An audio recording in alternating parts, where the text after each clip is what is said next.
Greetings. This is Philip Amerson again with the To Be and To Do podcast, a part of the Belonging Exchange resource set.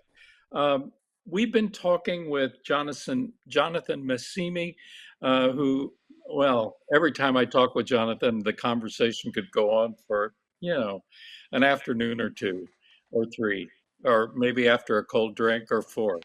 Yeah. So it's great to have you with us, Jonathan. And we've been exploring questions of what it means to link up faith experience with work to know the stranger or to know the other person. As we came to the end of our last conversation, I was reminded of now more than 30 years ago being in Evansville, Indiana. And we had a situation that I'll describe briefly. Uh, there were unfortunately some rapes in the neighborhood, low income neighborhood. And who came to save the neighborhood but the Ku Klux Klan? And I've thought about this often since, especially given the rise of white nationalism here in the United States, maybe in Canada too. I don't know. But someone said, well, call Will Campbell because Will was a Southern Baptist minister, but very involved in civil rights, and he had worked a lot with the Klan. So I called Will and said, this is our situation. We've got the Klan organizing. We're trying to figure out how our little community can respond. And Will pretty quickly said to me, what are their names? And I thought, do you mean the women who are raped or the people in our community that are doing this great heroic work? And he said, no, what are the names of the Klan members? And I thought, you want me to know them? hmm And that was the beginning of another episode we'll talk about in a future uh, broadcast. But it just reminded me powerfully that we tend to make the stranger and the different one precisely the person that might be the host to a whole new way of seeing the world. And so, Jonathan, share a bit more about the stranger and the guest and what you've experienced in your work as you've discovered ways to find a resource in surprising places. Yeah, and I was actually thinking about this last number of days.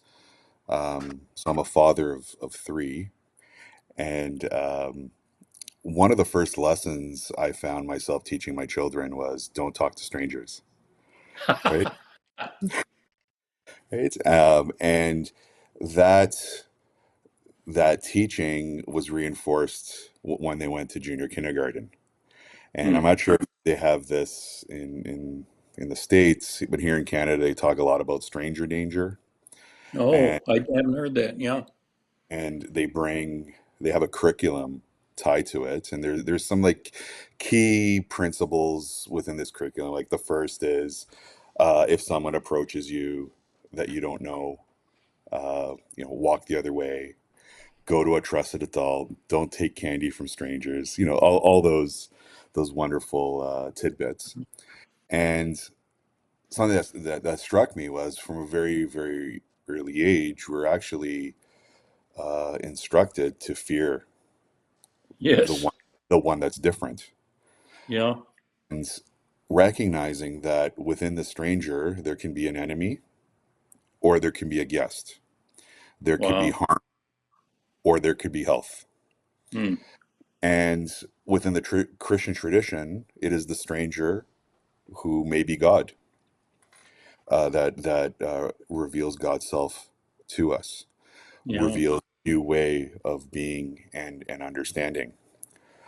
So the other interesting principle that I was kind of riffing off of in my own mind was if you find yourself encountering a stranger, um, my children were taught to find a helpful adult.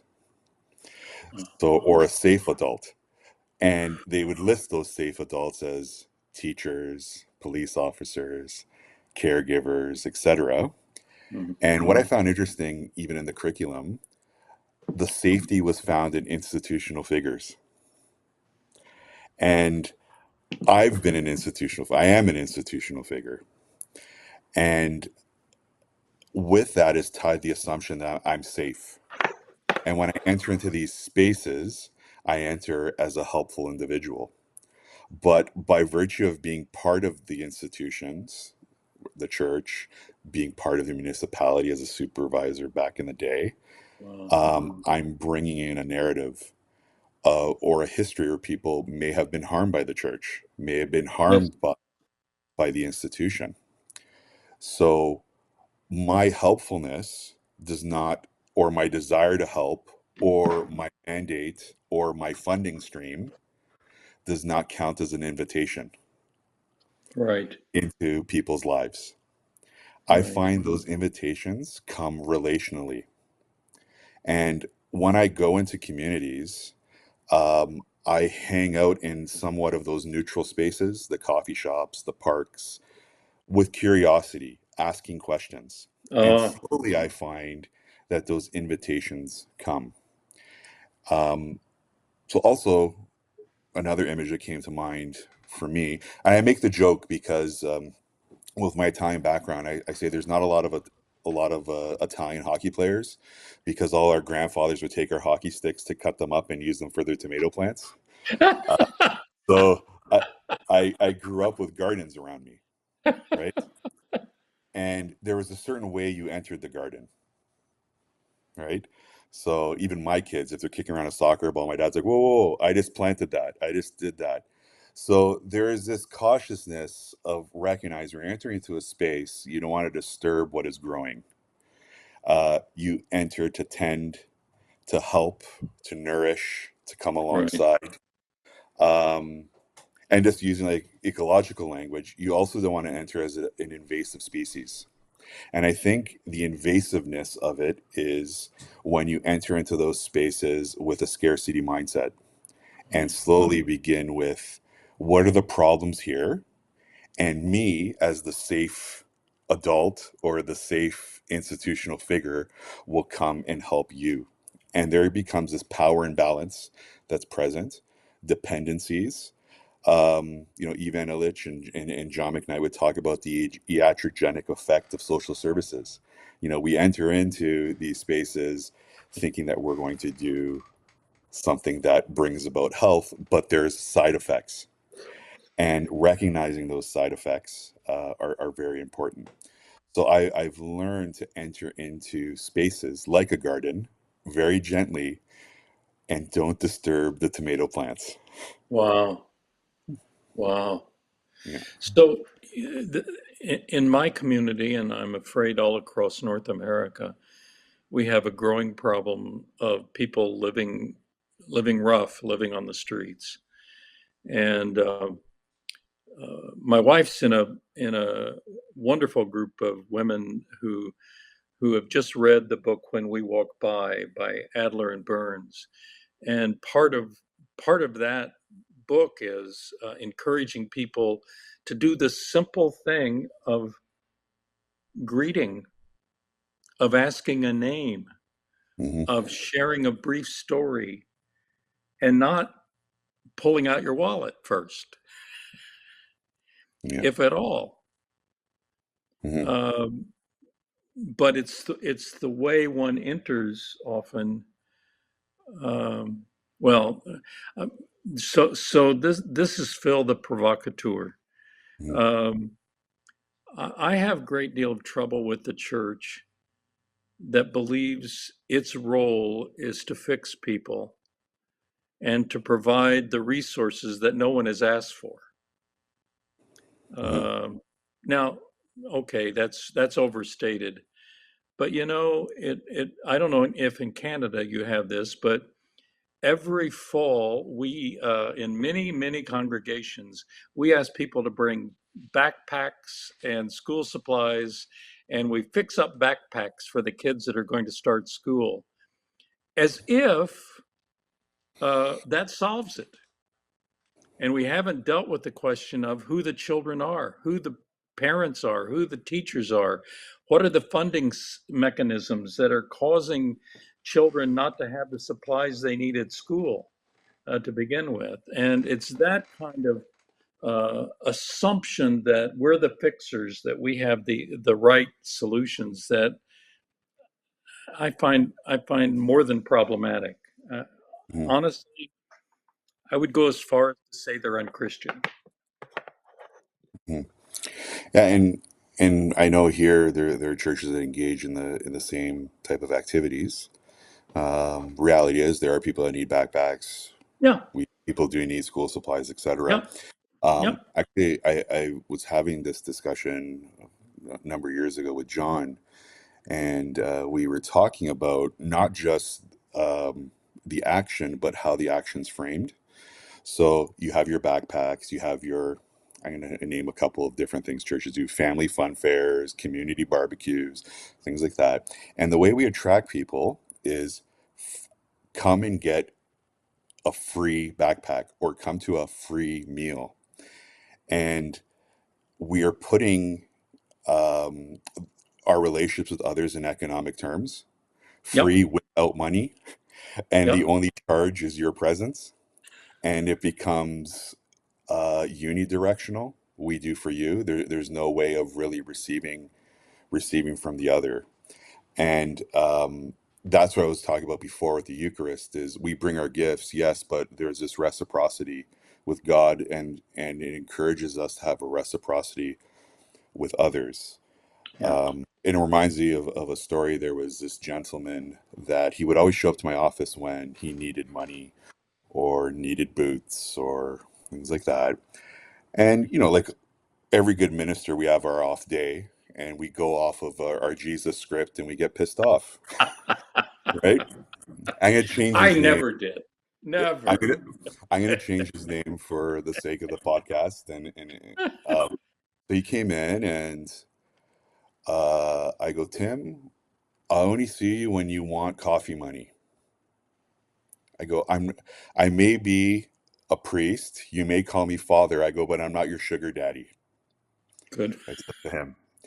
And I said, I don't just want to give you money and you come here. Um, and I go, I feel like you're taking advantage of me. Yeah. Can we develop a relationship here? I go, you know what? Sometimes I don't have money for coffee and I know you have some. Why don't you invite me for coffee once in a while? Great. Great, John. So that opened up the sharing of the resources. Yes, I didn't say to him, he goes, when you invite me, hey John, let's go for coffee. I wouldn't say let's go to Starbucks and I'll get like the most expensive. We went to coffee shop, it was $1, things like that. And I let him initiate the relationship. And Yeah. yes, when we did go out, there were times I'd pay, there were times he would pay. Yep. Um, and to say that we're building something here. There's this mutuality and this the relationship that's happening. Yeah. And what I've learned as well is how do we create this idea of belonging.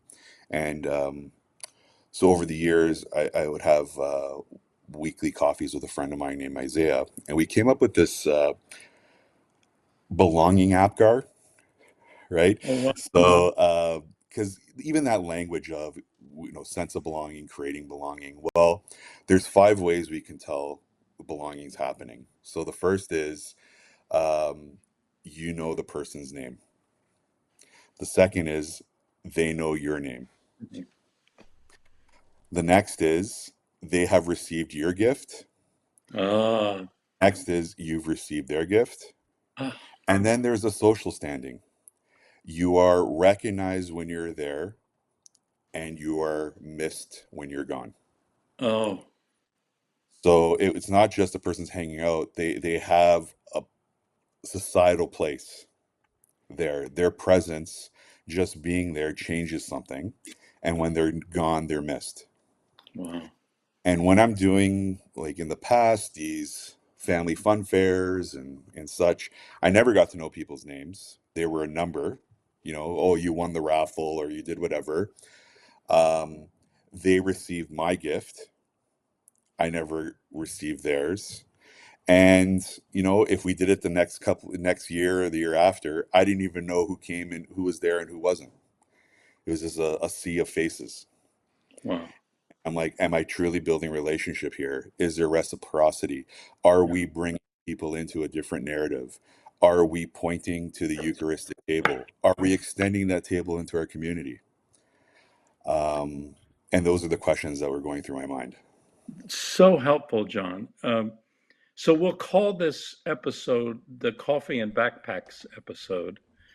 And a few years back, I was in one of those congregations on just a 1 year interim basis, and the Backpack Sunday came. And I didn't know what to do, but I did have enough sense to invite the principal of the school to come and speak at church the morning we collected them. And we had a little prayer, and I wasn't ready for the great surprise, the great gift, the great movement to items 2, 3, 4, and 5 in your scheme. When she stood, she said, "Now, who of you are going to be at the school tomorrow to help distribute these backpacks? Yep. And who of you are going to get to know these children? And who of you are going to come back in future weeks and develop relationships with their parents?" Hmm. And I didn't have to preach that Sunday. The sermon was already given by the principal. Yeah, it's So, great. yeah. Yeah, So thank you for this time. We're going to have to do this again. definitely. Jonathan Massimi, priest, Anglican priest from Kitchener, Ontario, wonderful man, good friend.